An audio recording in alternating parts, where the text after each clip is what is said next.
So we're picking up from the end of the previous chapter where Shigaraki has launched like his massive hands at Mirko, and we were unsure, like, is she gonna survive this? And yeah, it turns out that she is surviving this, but we're also getting an explanation as to what this massive hands from Shigaraki are, because we also saw in the previous chapter that Monoma, using Aizawa's erasure quirk with the assistance of Manuel keeping his eyes hydrated, was actively nullifying Shigaraki's quirks, meaning that he wouldn't be able to use them at this point. So we were kind of confused as to how he was kind of activating this massive hands. There was a possibility that maybe Monoma's quirk just wasn't strong enough anymore, because they also mentioned that this was Shigaraki that was much stronger than the Shigaraki that they fought in the war. He was only like 70% or 75% at that point. So it's possible that he's just become so strong that he is overriding erasure, but it turns out, no, he's not overriding erasure.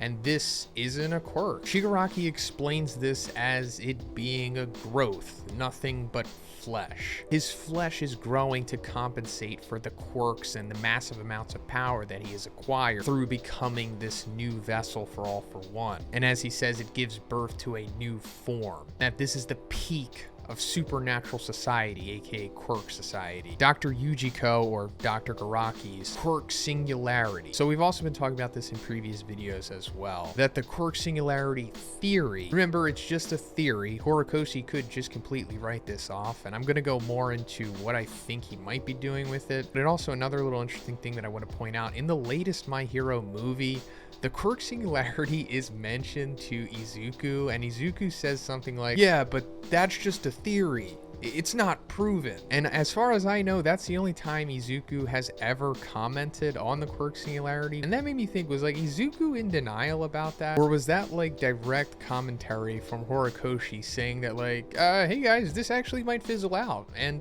turns out Yujiko was just wrong. And everybody could just live on with these quirks and everything's gonna be okay.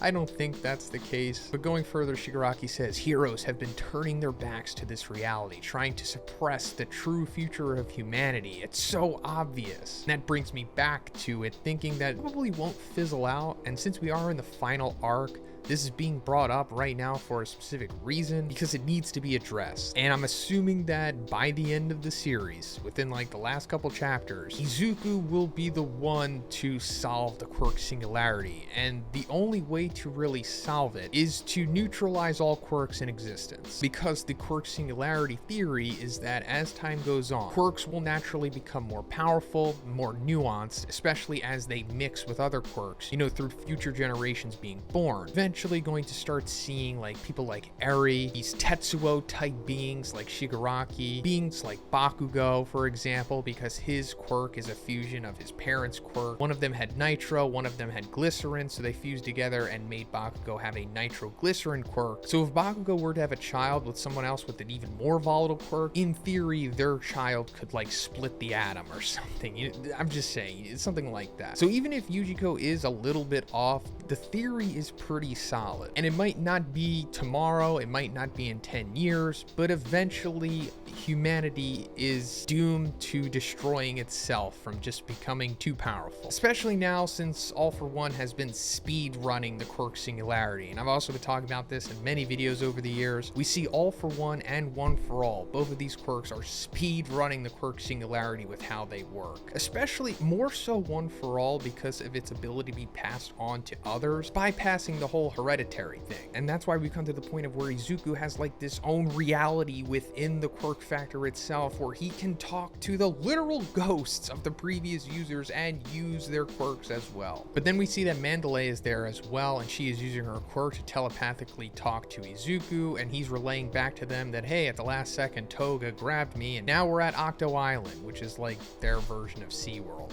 Then Amajiki suggests, hey, you know, warp him back here. We need Izuku here to be able to defeat Shigaraki, because while they're all setting him up to be defeated, none of them have enough power, even collectively, to straight up defeat him. He's just too powerful. That was the whole plan here. Set him up so that Izuku can just beat him down. But now that he's not there, they're kind of just spinning their tires. But it's not going to be that easy, because Monoma can only use one of his quirks at a time. And as we've established right now, he's using Erasure to keep Shigaraki at bay. If he were to turn off Erasure to activate a warp gate, bring Izuku there, then Shigaraki would just instantly destroy everything. Because at this point, he is like full-blown Tetsuo Tetsuo at the end of the Akira movie, which we also speculated was going to happen since it was like foreshadowed when Spinner saw him in the cave a couple chapters back. And since this huge Tetsuo mass is all hands and fingers and stuff, they all individually would be able to activate decay, which would make like a decayed nuke.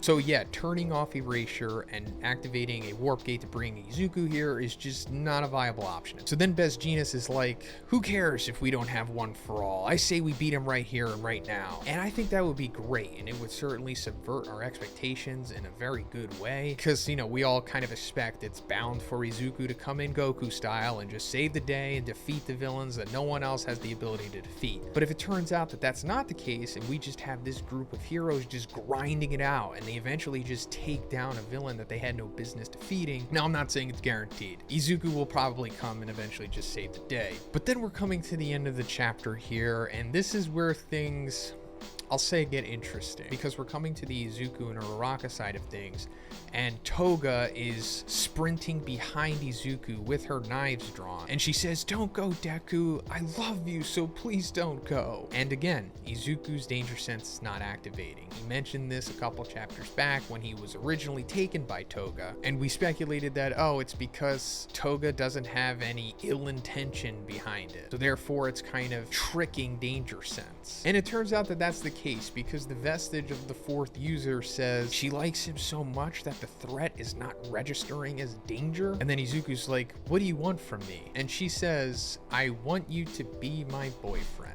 And then the final dialogue that we get is, this girl's love is so intense that it puts people in danger. So yeah, that's the big reveal here. What everything has been leading to, and you know, it makes sense because she's always kind of acted like this. But she's more so said that I want to like become people, and that more so goes into like her inherent mental illness that I guess she has just from having this quirk in general. You know, it compelling her to consume the blood of others so that she can become them. That's kind of just put on the side here, and she just wants Izuku to be her boyfriend. Now, I know this is great for fan service, and there's a whole portion of this audience that is probably loving it. But like I said in the beginning, this is just interesting because obviously Izuku's not going to be like, yeah, okay, sure, let's do it. He's going to use some kind of talk no jutsu here, and I just hope that Horikoshi is able to land this accordingly, because Toga is a very damaged character in more ways than one. And she will have some kind of redemption. I don't think she's doomed the way that the other villains are, and it might just fully come to fruition here. And she might straight up like turn face here. Now, I'm not saying that's guaranteed, but it is a possibility that she just might be like, you know what? I don't really want to help Shigaraki and All for One anymore. I just want to help Izuku. Or maybe her getting rejected by Izuku causes her to activate twice his quirk that was foreshadowed a couple chapters back, where she just goes full-blown sad girl parade, and then that's gonna lead us into the next part of this arc, maybe. Or she uses it for the benefit of the heroes. I don't know, we'll have to see what happens. But let me know what you think about this chapter in the comments, guys. Where do you think this little Izuku, Toga, Uraraka love triangle is headed? And if you liked it, please give it a like, and please subscribe if you haven't already. Have a great day. I'll see you in the next one.